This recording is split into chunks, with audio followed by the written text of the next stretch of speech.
Et le président directeur général de l'Ifremer est avec nous. Bonsoir François Ollier. Bonsoir. Merci d'avoir accepté cette invitation. L'Institut français de recherche pour l'exploitation, je disais l'exploration de la mer, établit et gère des bases de données pour connaître, protéger, restaurer l'océan notamment, mais surtout tenter de développer des solutions pour l'économie par exemple. Les pêcheurs, vous les avez rencontrés. Ils comptent particulièrement sur vos expertises.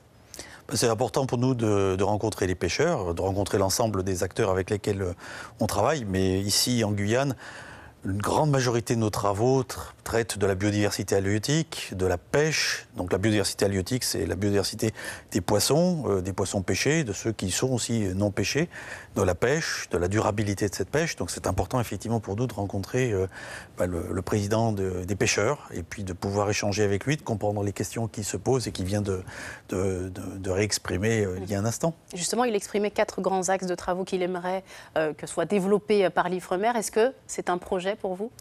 Alors on a des projets sur la plupart des sujets qu'il évoque, alors pas toujours exactement dans les mêmes termes.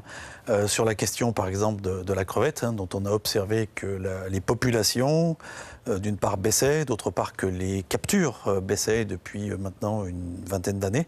Il est important d'avoir un diagnostic qui soit partagé, je dirais par la communauté scientifique d'une part, puis qui soit aussi partagé avec les pêcheurs, avec les professionnels, de telle manière qu'après on puisse...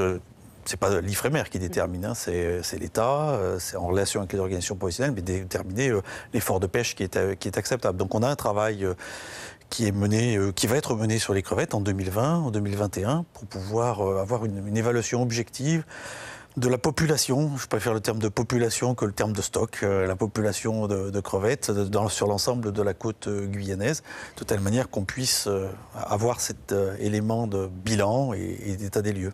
La question de la crevette, c'est quelque chose d'important quand même pour l'économie en Guyane. Est-ce qu'on peut établir un lien avec le fait que la température des eaux a diminué d'1 degré depuis 1990 en Guyane ?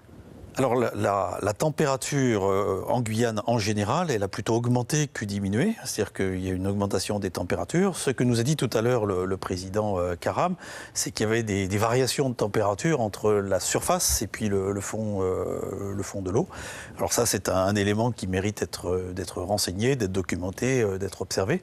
Ce qui est clair, c'est que l'élévation de la température, les modifications éventuelles de courant ou les modifications de variations de température le long de la colonne d'eau, du plancher jusqu'à la surface, sont susceptibles de modifier les équilibres entre les espèces. On a déjà observé que, par exemple, des espèces tropicales avaient tendance à mieux s'adapter et des espèces subtropicales à moins bien s'adapter. Donc il y a des déplacements, des aires de répartition des espèces.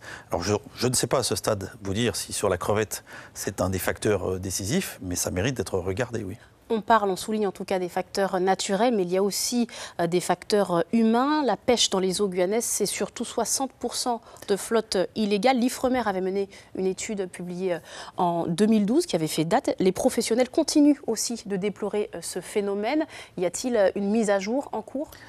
Alors nous, quand on travaille sur ces données de pêche illégale, on le fait sur la base des données que l'État peut rassembler. Ce n'est pas l'Ifremer qui contrôle la légalité de la pêche. Donc on utilise les données qui peuvent nous être communiquées par l'État. En tout cas, ces éléments peuvent expliquer. Et ces éléments, par contre, sont essentiels parce que quand vous étudiez l'évolution d'une population, vous êtes obligé d'étudier non seulement sa dynamique naturelle, sa démographie, comme pour la démographie humaine, mais vous êtes obligé aussi de regarder l'ensemble des prélèvements qui sont réalisés, que ces prélèvements soient réalisés par les professionnels, que ces prélèvements soient réalisés par des pêcheurs illégaux. Donc on a besoin d'avoir une vision effectivement complète des captures pour pouvoir évaluer la durabilité de la pêche telle que pratiquée par les professionnels.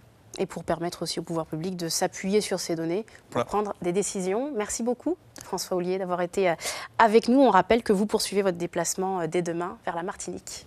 Exactement. C'est important pour nous d'aller dans tous les territoires ultramarins où nous sommes présents. Merci d'avoir été avec nous ce soir.